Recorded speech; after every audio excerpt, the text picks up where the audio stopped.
இதோடைய சாராம்சத்தை நேர்களுக்கு விளக்கி சொல்லணும்னா, அரசு தரப்பிலையும் நாங்கள் விசாரணைக்கு அவரை அழைத்திருக்கிறோம், அவரை ஜெயிலில் வைக்கிற எண்ணம் இல்லை, ரிமாண்ட் செய்கிற எண்ணம் இல்லை அப்படின்னு அரசு தரப்பில் சொல்ல, இன்னைக்கு விசாரிச்சுட்டு இன்னைக்கே விடுவித்துருங்க என்று நீதிமன்றமும் உத்தரவிட்டிருக்கிறது இல்லையா?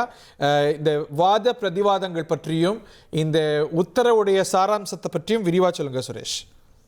வணக்கம். அதாவது நேற்று தஞ்சாவூரில் நடந்த ஆர்ப்பாட்டத்தில் இரட்டை அர்த்தம் தொனிக்கக்கூடிய வகையில பேசியதாக எதிர்கட்சி தலைவர் உதயநிதி ஸ்டாலினுக்கு எதிராக தஞ்சாவூர் போலீசார் வழக்கு பதிவு செய்திருந்தார்கள். இன்றைக்கு அவரை கைது செய்து தஞ்சாவூருக்கு அழைத்து செல்கிறார்கள். இந்த நிலையில அவருக்கு முன்ஜாமீன் வழங்க வேண்டும், அதாவது கைதுக்கு முன்பே அவருக்கு முன்ஜாமீன் வழங்க வேண்டும் என்று இன்று காலை 10:30 மணிக்கே நீதிமன்றத்தில் முறையீடானது செய்யப்பட்டது. முறையீட்டை கேட்ட நீதிபதி இந்த வழக்கை பகல் 12 மணிக்கு விசாரணைக்கு எடுத்துக் கொள்வதாக தெரிவித்திருந்தார். நீதிபதி இளந்திரையன் அந்த வழக்கை விசாரணைக்கு எடுத்துக் கொள்வதற்கு முன்பு அந்த வழக்கு சம்பந்தமான ஆவணங்கள் வந்தடையாத காரணத்தினால் விசாரணையை 2:15 மணிக்கு எடுத்துக் கொள்வதாக தெரிவித்திருந்தார். இதற்கிடையிலே அவர் உதயநிதியை காவல்துறையினர் கைது செய்து தஞ்சாவூர் அழைத்து சென்று கொண்டிருக்கிறார். இந்த சூழல்ல இந்த வழக்கை பிற்பகல் 2:15 மணிக்கு நீதிபதி இளந்திரையன் முன்பு விசாரணைக்கு வந்தபோது தமிழக அரசு தரப்பில் ஆஜராகியிருந்த தலைமை வழக்கறிஞர் விஜயநாராயண் என்ன சொல்றாருன்னா, உதயநிதியை இந்த வழக்கு சம்பந்தமா கைது செஞ்சிருக்கிறோம், பெண்கள் சம்பந்தப்பட்டது அப்படிங்கிற காரணத்தினால அவரை கைது செஞ்சிருக்கிறோம், தஞ்சாவூர் காவல் நிலையத்தில் வழக்கு பதிவு செய்திருக்கிறதுனால தஞ்சாவூர் காவல் நிலையத்துக்கு அவரை அழைத்து சென்று கொண்டிருக்கிறோம், அங்கு விசாரணைக்கு பிறகு அவரை விடுவித்து விடுவோம், மற்றபடி இவரை நீதிமன்ற காவலில் சிறையில் அடைக்கும் எண்ணம் ஏதும் அரசுக்கு இல்லை என்று அரசு தரப்பில் தெரிவிக்கப்பட்டது. இந்த வாதத்தை பதிவு செய்து கொண்ட நீதிபதி விசாரணைக்கு பிறகு இன்றைக்கே அவரை விடுவிக்க வேண்டும், உதயநிதி ஸ்டாலினை விடுவிக்க வேண்டும் என்று நீதிபதி இளந்திரையன் உத்தரவு பிறப்பித்திருக்கிறார். அது மட்டுமல்லாமல் காவல்துறையினுடைய விசாரணைக்கு முழு ஒத்துழைப்பை வழங்க வேண்டும் என்று உதயநிதி ஸ்டாலினுக்கு நீதிபதி இளந்திரையன் உத்தரவு பிறப்பித்திருக்கிறார். ஸோ இன்னைக்கே அவர் வெளியில வந்துடுவாரு. நாளைக்கு சட்டமன்ற கூட்டத்தொடரில் கூட பங்கு கொள்ளக்கூடிய சூழல் தான் உருவாயிருக்கு இல்லையா? நிச்சயமாக இந்த நீதிபதி திருப்பி மறுபடியும் அதுல அழுத்தம் தெரிவித்து சொன்னாரு. அதாவது விசாரணைக்காக அழைத்து செல்லப்படக்கூடிய உதயநிதி ஸ்டாலினிடம் விசாரணை நடத்தி அவரை இன்றைக்கே விடுதலை செய்ய வேண்டும், 24 மணி நேரம் நாளைக்கெல்லாம் நீங்க நாளை கடத்தக்கூடாது என்ற ஒரு அறிவுறுத்தலோடு இந்த உத்தரவை நீதிபதி இளந்திரையன் பிறப்பித்திருக்கிறார். அரசு தரப்பிலையும் நாங்கள் அவரை ரிமாண்ட் செய்யறதுக்கு திட்டம் இல்லை, அவரை ஜெயிலில் வைக்கிற திட்டம் இல்லை, விசாரணைக்கு தான் தஞ்சாவூருக்கு அழைத்து போறோம் அப்படின்னு சொல்லியிருக்காங்க. ஆமாம், அதாவது தலைமை வழக்கறிஞர் தான் இந்த வழக்குல இன்னைக்கு ஆஜரானாரு. அவர் சொல்லும் போது கைது செய்யப்பட்டிருக்கக்கூடிய உதயநிதியை தஞ்சாவூருக்கு அழைத்து செல்கிறோம், தஞ்சாவூர் காவல் நிலையத்துல எந்த காவல் நிலையத்துல வழக்கு பதிவு செஞ்சிருக்கோம் அந்த காவல் நிலையத்துல அவரிடம் இந்த வழக்கு சம்பந்தமாக விசாரணை நடத்தப்படும், விசாரணைக்கு பிறகு அவர் விடுவிக்கப்பட்டு விடுவார் என்ற ஒரு தகவலை தலைமை வழக்கறிஞர் நீதிபதி முன் தெரிவித்திருந்தார். ஓகே, இது உங்க தஞ்சாவூர் அழைத்து போறதுக்கான காரணம், இந்த வழக்கு பதிவு செய்யப்பட்டது தஞ்சாவூர்ல, இந்த பேச்சு நடந்தது, இந்த சர்ச்சை பேச்சு பேசப்பட்டது தஞ்சாவூர்ல. ஸோ அதனால தஞ்சாவூருக்கு அழைத்து சென்று விசாரிக்கிறோம்னு அரசு தரப்பு வாதம் வைக்குதா? ஆமா, நிச்சயமா அதுல என்னன்னா, இந்த வழக்கு தஞ்சாவூர்ல சம்பவம் நடந்தது, நேற்று நடந்த ஆர்ப்பாட்டம் நடந்தது தஞ்சாவூர், அங்க வழக்கு பதிவு செய்யப்பட்டிருக்கிறதும் தஞ்சாவூர்ல தான் பதிவு பண்ணிருக்காங்க. அந்த அடிப்படையில காவல் நிலையத்துக்கு, தஞ்சாவூர் காவல் நிலையத்துக்கு தான் அவரை அழைத்து சென்று அங்க விசாரணை பண்ணி அங்க இருந்து அவர் விசாரணைக்கு பிறகு அவரை விடுவித்து விடுவார்கள் என்று எதிர்பார்க்கப்படுகிறது. பட் இந்த ப்ரொசீஜர்ஸ் எல்லாம் நீங்க ஜூரிஸ்ப்ருடன்ஸை கவனிக்கிறவர், காவல்துறை நினைத்தா எதிர்கட்சி தலைவர் வீட்டிலேயே விசாரணை செய்யறதுக்கான வாய்ப்பு இருக்கா?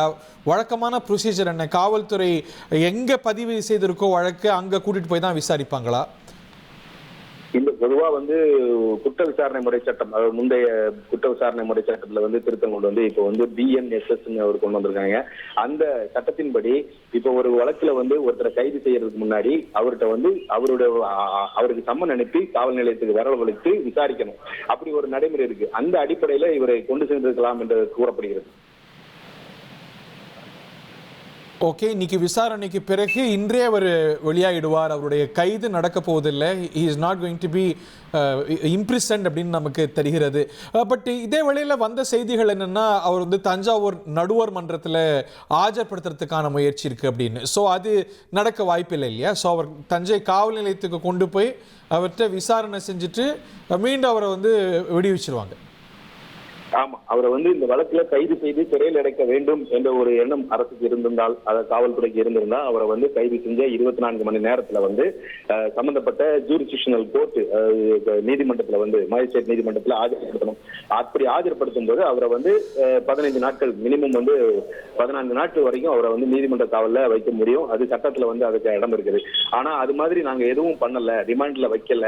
அதுக்கு பதிலா இந்த வழக்கு சம்பந்தமா அவர்கிட்ட விசாரணை பண்ணுவோம், விசாரணை பண்ணி அவரை நாங்க விட்டுடுவோம்னு அரசு தரப்பிலேயே காவல்துறை தரப்பிலேயே தெரிவிக்கப்பட்டதுனால அவரை உடனடியா இன்னைக்கே விசாரணை முடிச்சு நீங்க அவரை வந்து விடுவிக்கணும் அப்படின்னு நீதிமன்றம். இந்த சீக்வன்ஸை பார்க்கும்போது நிலைப்பாடு இல்ல அப்ரோச் நடுவுல மாறி இருக்கிறதுக்கான வாய்ப்பு இருக்கிறதா? காவல்துறை நினைத்திருந்தா சம்மன் பண்ணி அழைத்திருக்கலாம், அது ஒரு ரகம். பட் அவங்க எதிர்கட்சி தலைவருடைய வசிப்பிடத்திலேயே விசாரணை நடத்தியிருக்கலாம், அதற்கும் சட்டம் இடம் கொடுக்குதா?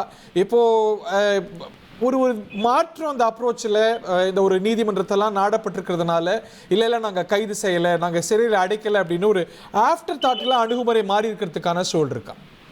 இல்ல, நீங்க சொல்றது மாதிரி அதுக்கான வாய்ப்புகளும் இருக்குது, இல்லைன்னு சொல்லிட முடியாது. அதே சமயம் இங்க நம்ம நீதிமன்றத்துல நடந்த நடவடிக்கைகளை பத்தி நம்ம சொல்லிட்டு இருக்கிறோம். இதுக்கிடையில வந்து இவங்களுக்கு என்னென்ன எண்ணம் இருந்ததுங்கிறது வந்து அது நம்ம எப்படி வெளிப்படுத்த முடியும் தெரியல. இருந்தாலும் இந்த வழக்கை பொறுத்த வரைக்கும் தற்போதைக்கு அவரை வந்து சிறையில் அடைக்க போறதில்லை அப்படின்னு காவல்துறை தரப்பிலையும் அரசு தரப்பிலையும் தெரிவித்திருக்கிற காரணத்தினால அவரை வந்து விசாரணைக்கு பிறகு விடுவிக்கப்பட்டு விடுவார் என்று எதிர்பார்க்கலாம். ஸோ இப்போ நம்ம இதன் ஊடா புரிஞ்சுக்கிறது, அவர் ஒரு காவல் நிலையத்தில் போய் அங்கே அவர் விசாரிக்கப்படுறதுக்கான வாய்ப்பு தான் இருக்கு. நீதிமன்றத்தில் ஆஜர்படுத்துறதுக்கான தேவையில்லை. ஒரு ரிமாண்ட் பண்ணாதான் நீதிமன்றத்தில் ஆஜர்படுத்துறதுக்கான தேவை இல்லை, ஒரு ஹெல்த் ரிப்போர்ட்லாம் எடுக்கிறதுக்கான தேவை இருக்கு. ஸோ அந்த அப்ரோச் எல்லாம் தொடர போறது இல்லை. அவர் ஒரு போலீஸ் ஸ்டேஷன்ல அவர் விசாரிக்கப்பட்டு இன்று இரவே நீதிமன்ற உத்தரவின்படி அவர் வெளியில வந்துருவாருங்கிறது தான் நம்ம பார்க்கிறோம் இல்லையா?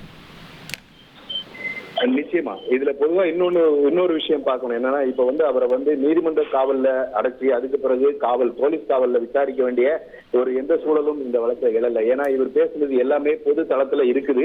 அப்படி இருக்கும்போது அவரை காவலில் வைத்து விசாரிக்க வேண்டிய அவசியம் இல்லை அப்படிங்கிறது தான் வந்து திமுக தரப்பு வழக்கறிஞர்களுடைய கருத்தாக இருக்கிறது. அந்த அடிப்படையில தான் அவர்கள் வந்து முன்ஜாமீன் கேட்டு மனு தாக்கல் செஞ்சிருந்தாங்க. அந்த வகையில வந்து இவரை வந்து விசாரிக்க வேண்டிய அவசியம்ங்கிறது வந்து ஏன் இப்படி பேசுனீங்களா வச்சீங்களா அப்படிங்கிறதுக்காக மட்டும்தான் வந்து காவல் நிலையத்துக்கு அழைத்து சென்றிருக்கிறார்கள் என்று நினைக்க தோன்றுகிறது. இனி செல்லும் இடமெல்லாம் செய்தி. தந்தை டிவியின் வாட்ஸ்அப் சேனலை ஃபாலோ பண்ணினா செல்ல இருக்கும் இடமெல்லாம் செய்தி. இதோ QR கோட் இப்பவே ஸ்கேன் பண்ணுங்க, ஃபாலோ பண்ணுங்க.